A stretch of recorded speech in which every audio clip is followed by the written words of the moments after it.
अस्सलाम वालेकुम नाज़रीन, आज मैं गिलगित में मौजूद हूँ। मेरे इर्द गिर्द पहाड़ हैं, खूबसूरत नज़ारे हैं। ये गिलगित बल्तिस्तान जन्नत नज़ीर सी वादी। यहाँ जो है इधर से आज गिलगित से हम टेक ऑफ करेंगे और आपको लेकर जाएंगे दयामीर भाषा डैम। आने वाली जंगें बिलखुसूस पाकिस्तान जैसे ममालिक में जो क्लाइमेट चेंज से हेविली अफेक्ट होंगे और 10 उन ममालिक में शामिल होंगे जो कि क्लाइमेट चेंज से सबसे ज़्यादा मुतासर होंगे।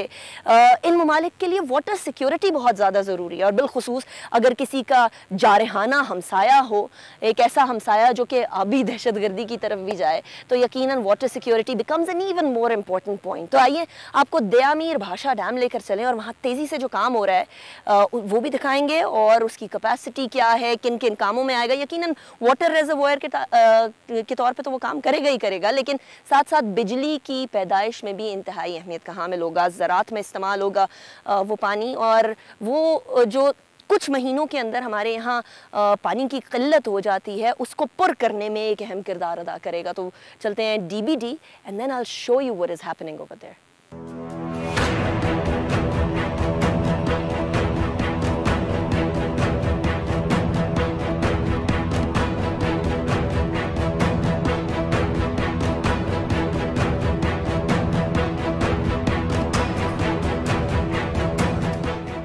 गिलगित से हेलीकॉप्टर पर यहाँ दयामीर भाषा डैम की कंस्ट्रक्शन साइट पर अब हम आए हैं।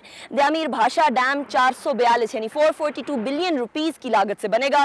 2029 में ये ख़त्म होगा और दयामीर भाषा डैम में आधा चिलास यानी 50% ऑफ चिलास शहर वो सारा पानी में सबमर्ज हो जाएगा। इसलिए FWO ने, पाकिस्तान की हुकूमत ने, वापडा ने बेसिकली जो चिलास के वो रहने वाले जिनका रिहाइश ज़ेरे आब आ जाएगी उनको रीलोकेट किया है।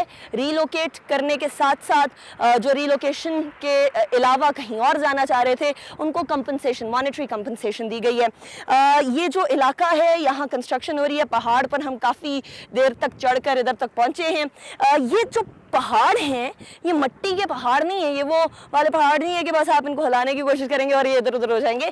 ये पहाड़ दुनिया के दूसरे सख्त तरीन पत्थर यानी second hardest rock in the world से बने हैं। ये रॉक डायमंड के बाद सेकंड नंबर पर आता है और ग्रेफाइट से भी ज़्यादा स्ट्रॉन्ग है। तो जो यहाँ मशीनरी काम कर रही है उसका वेयर एंड टेयर और भी बढ़ जाता है, क्योंकि इस पत्थर को काटना, क्योंकि बेसिकली जो डैम बनना है वो अपस्ट्रीम बन रहा है और दरिया आ रहा है, दरिया इधर से गश करता है, इधर डैम बनना है। तो पहले दरिया को रोकना है ताकि यहाँ जो कंक्रीट सेटिंग करनी है वो कंक्रीट सेटिंग की जा सके। इसलिए दरिया को रोककर एक टनल बनाई गई है जो बेसिकली कनाल है जहाँ से पानी गुजरे, उसको डाइवर्ट किया गया है पहाड़ों को काट कर, और उसके बाद वहाँ कंस्ट्रक्शन चल रही है। So this is a challenging site in itself, लेकिन this is also a wonder जो कि यहाँ FWO, पाक फौज के जवान, अफसरान, civilian workers, civilian labours, engineers, civilian और चाइनीज़ के साथ मिलकर ये जॉइंट वेंचर चल रहा है। पाकिस्तान में आने वाले वक्तों में वाटर सिक्योरिटी के मसले,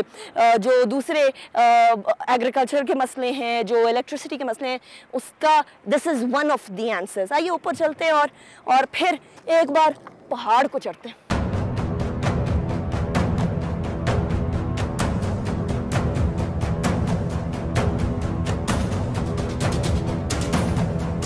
नाज़रीन, ये टनल जो अब आप देख रहे हैं ये इंजीनियरिंग का शाहकार जो सख्त जान चट्टानों को चीर कर पानी की डाइवर्जन के लिए बनाया गया है, ताकि जो पानी उधर है उसको स्टॉप करके डाइवर्ट करके वहाँ कंस्ट्रक्शन की जाए डैम की।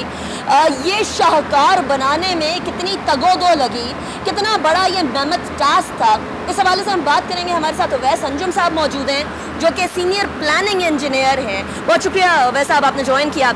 वैस साहब, ये टनल की ज़रूरत क्यों है, नंबर 1, और नंबर 2 ये टनल कितनी बड़ी और कितनी मुश्किल है बनाना? मेनली जब भी कोई डैम बनाया जाता है तो उसमें सबसे पहले वाटर को डाइवर्ट किया जाता है। वाटर की डाइवर्जन के लिए यहाँ पर दयामीर भाषा डैम में 2 मैकेनिज़म्स हैं। One is through diversion tunnel and the second is through diversion canal. Diversion tunnel जो हमारी हैं वो 2 हैं, एक अप एलिवेशन पे और एक डाउन एलिवेशन पे है। बोथ हैं जो वो 1 किलोमीटर की हैं तकरीबन।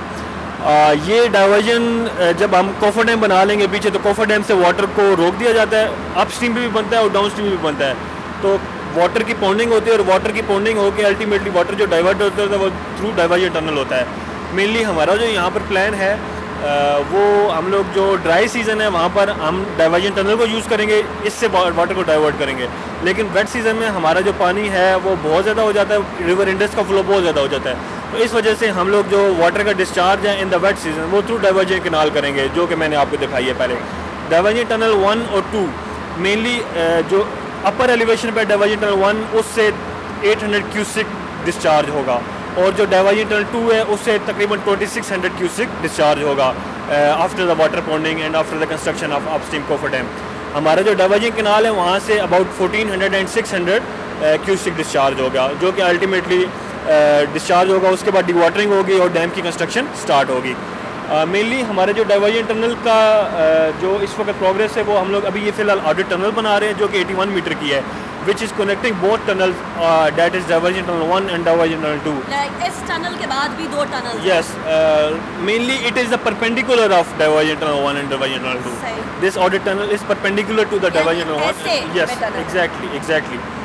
So RDs पे 222 मीटर पे और 224 मीटर पे ये डाइवर्जन टनल 1 और डाइवर्जन टनल 2 को इंटरसेक्ट करेंगी। वहाँ से टीम्स लेफ़्ट पे और राइट पे जाएंगी जो कि कंस्ट्रक्शन करेंगी। लेफ़्ट पे और राइट पे ब्लास्टिंग होगी, ये प्रोटेक्शन वर्क्स होंगे, सारी शॉर्टकटिंग होगी, रॉक बोल्ट इंस्टॉलेशन होगी ताकि ये रॉक जो ये फेल डाउन ना हो और ये प्रोटेक्ट रहे। अच्छा, इस पत्थर को तोड़ने के हवाले से हम सुबह से यही सुन रहे हैं कि इस पत्थर को तोड़ना एक बहुत मुश्किल काम था क्योंकि ये बड़ा second hardest rock in the world है। तो इसमें मशीनरी का वियर एंड टेयर और ज़्यादा जान कितनी लगती है जो यहाँ लेबर है उसकी? एग्जैक्टली आप सही कह रही हैं, इसकी वियर एंड टियर बहुत ज़्यादा होती है। मेनली 2 किस्म के मैकेनिज्म्स होते हैं। एक एक्सेस में जहाँ पर हमें एक्सेस होती है वहाँ पर हम क्रॉलर ड्रिल मशीन लगाते हैं ड्रिलिंग के लिए, और जहाँ पर एक्सेस नहीं होती सिर्फ मैन पावर जा सकती है वहाँ पर हम रॉक ड्रिलर के ज़रिए या कंप्रेसर्स लगा के उसकी ड्रिलिंग करते हैं। मेनली जो मैकेनिज्म होता है ब्लास्टिंग का वो ये होता है भी ड्रिल करके उसके अंदर हम लोग ब्लास्टिंग मटीरियल को इंस्टॉल करते हैं और फिर कंट्रोल ब्लास्टिंग के ज़रिए उसको ब्लास्ट करते हैं। सबसे बड़ा जो इस तरह के सेक्शंस बनाने में चैलेंज आता है वो कंट्रोल ब्लास्टिंग होती है ताकि उसका जो इफेक्ट है वो कम से कम आए डैम के मुख्तलिफ एरियाज़ के अंदर, तो वो हम लोग प्री स्प्लिट ब्लास्टिंग कर रहे हैं। उसके अलावा उसके अंदर उसके बाद मकिंग होती है मटीरियल की, मकिंग के लिए सारा निकाला जाता है मटीरियल इधर से, मकिंग निकाला जाता है सारा के सारा through dumpers.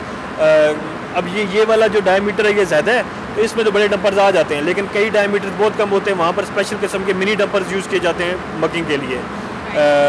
Wear and tear की जहाँ तक बात है तो वियर एंड टियर हमारी बहुत ज़्यादा बढ़ गई है। लाइक और प्रोजेक्ट्स पे अगर हमारी 50% आ रही है तो यहाँ पर हमारी 60% आ रही है, 70% आ रही है, बहुत ज़्यादा वियर, क्योंकि because due to hard rock, ये रॉक बहुत हार्ड है। तो इस अच्छा, ये जो टनल है और आगे जो परपेंडिकुलर है, क्या ये पूरे पहाड़ को चीरता हुआ जाता है? जी, आप यहाँ से देख सकते हैं, यहाँ से पहाड़ स्टार्ट हो जाता है आपका। तो ये डाइवर्जन टनल्स जो हैं आपकी वो ऑडिट टनल 81 मीटर की और उसके अलावा डाइवर्जन टनल 1 किलोमीटर की, ये दोनों पहाड़ को चीरते हुए जाएंगे, ब्लास्टिंग करेंगे, मकिंग करेंगे और प्रोटेक्शन वर्क्स करेंगे।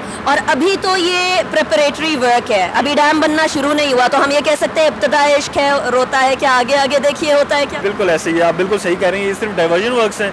असल काम जो होता है वो जब पानी डाइवर्ट हो जाता है, हम लोग कोफर डैम अपस्ट्रीम पे और डाउनस्ट्रीम पे कोफर डैम बना के जब पानी को डाइवर्ट कर लेंगे, मेन डैम तो तब स्टार्ट होगा डिवाटरिंग के बाद। वहाँ से जो मेन डैम की वॉल होगी वो 2023 में हम लोग स्टार्ट करेंगे।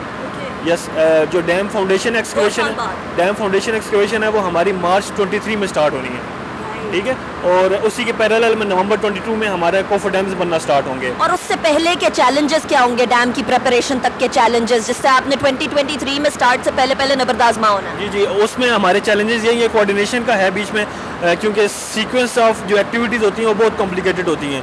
जैसे हम लोगों ने लेफ्ट बैंक अबटमेंट से नीचे आते हुए डैम की फाउंडेशन की एक्सकवेशन करनी है, राइट बैंक के अबटमेंट से आते हुए डाइवर्जन कैनाल के मुख्तलिफ ब्लॉक्स हैं 22 और 24, उनकी एक्सकवेशन करते हुए नीचे वाटर तक आना है, वाटर को डाइवर्ट करना है। सबसे बड़ा जो इशू है वो ये भाई जो चैलेंजेस हैं हमारे पास वाटर के बेड के नीचे, जब डिवाटरिंग हो जाएगी तो वाटर के बेड के नीचे हमें क्या मिलता है, ठीक है, उसमें हम लोगों को एक्सकवेट करना है। जियोलॉजिकल सर्वेज होते हैं उस हवाले से? जी बिल्कुल, जियो टेक्निकल इन्वेस्टिगेशंस होती हैं, जियोलॉजिकल सर्वे और चीज़ होती है, जियो टेक्निकल इन्वेस्टिगेशंस होती हैं जिससे आपको वाटर के अंदर स्टेटा का पता चलता है भी हार्ड रॉक कितने में है। तो यहाँ क्या सिचुएशन है इसके बेड की? इस वक्त यहाँ पर मेनली हम लोग ने ऊपर जो है अभी तक की साइड इन्वेस्टिगेशन हुई है उसमें तकरीबन ऊपर 20 to 30 metre alluvial material common soil है। वो अल्टीमेटली हम लोग एक्सकवेटर और डंपर के ज़रिए कर सकते हैं, लेकिन उसके बाद नीचे जो होती है वो कई जगहों पे वाटर सीपेज हो सकता है, तो हमारी एक्सकेवेशन बिलो वाटर भी चीज़ें हो सकती हैं, जिसके लिए स्पेशल किस्म का ब्लास्टेड मटेरियल, स्पेशल किस्म की टेक्नोलॉजी को यूज़ किया जाता है। तो ये एक हमारे लिए चैलेंजिंग होगा। राइट तो यहाँ आपने देखा ये कितना चैलेंजिंग और मेहनत टास्क है। और अभी याद रखिए कि ये जो डैम है जिसकी टेंटेटिव डेट 2028-2029 है, इसको तैयार करने से पहले की तैयारियाँ अभी हैं। और ये हमारे जो फौजी जवान तो हैं, ये हमारे कॉन्ट्रैक्टर्स लगे हुए हैं। यहाँ आपको चाइनीज़ भी नज़र आ रहे होंगे, वो पीछे लाल टोपी में, वो भी इस तमाम प्रोसेस का हिस्सा हैं और बड़ा कलीदी किरदार अदा कर रहे हैं। तमाम एक एक फ़र्द इधर कलीदी किरदार अदा कर रहे हैं, क्योंकि ये वो वाली जगह नहीं है कि एक लेबर चला गया तो दूसरा हायर कर लिया। यहाँ हर लेबर इस काम का एक्सपर्ट हो चुका होता है, क्योंकि यहाँ पूरे दीवार को पहाड़ को चीरना होता है और फिर दीवार बनानी होती है। और दीवार बनाने के लिए फिर यहाँ कंक्रीट स्प्रे होता है। आपको यहाँ नज़र आ रहा होगा, ये अगर मैं इसकी दीवार भी दिखाऊं तो ये पहाड़ तो चीरा जा चुका है, लेकिन ये जो है ये कंक्रीट स्प्रे किया हुआ है इन्होंने, ये कंक्रीट लगाई हुई है सारी, और उसके ऊपर फिर वायरिंग चल रही है ताकि इस वायरिंग के ज़रिए अंदर तक बिजली भी प्रोवाइड की जा सके। आगे आगे थोड़ा चलते हैं और आपको मज़ीद दिखाते हैं कि कितना चैलेंजिंग टास्क है। अब एक सादी सी चीज़ मैं आपको दिखा रही हूँ, वो सादी सी चीज़ ये है कि यहाँ पाइप फिट किया जा रहा है। और ये पाइप फिट करना, या आप देख सकते हैं कि एक एक पाइप, जिस तरह से पहले भी बात हो रही थी कि कई जगह पर जो है वो मशीन काम कर सकती है, लेकिन कई जगह पर हमारे जो भाई, पाकिस्तानी भाई चीनी भाइयों के साथ मिलकर काम कर रहे हैं। और ये पाक चीन दोस्ती का भी एक अच्छा और बेहतरीन नमूना है।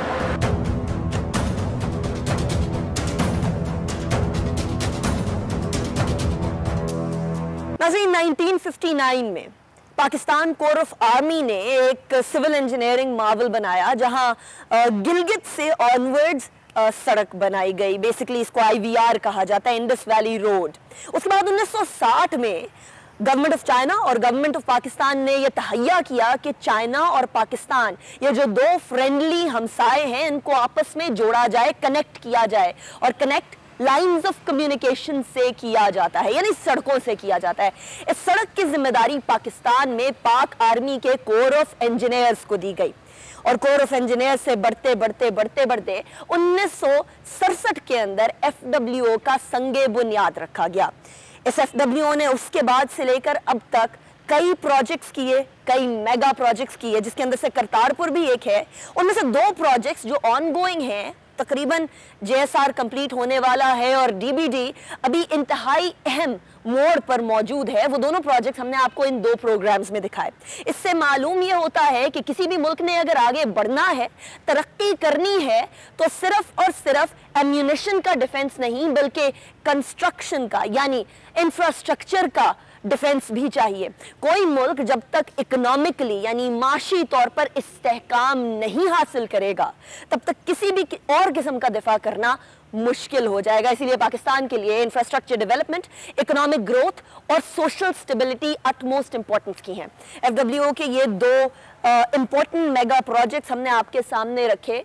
पाक फौज जहां बहुत सारे और कामों में, सैलाबों में, जलजलों में, जहां कहत साली के अंदर पाकिस्तानियों के काम आती है, वहीं ये जान लीजिए कि हमारे एक शहर को दूसरे शहर से, या एक इलाके को दूसरे इलाके से, या डैम बनाने में, या एयरपोर्ट्स बनाने में भी एक अहम किरदार है।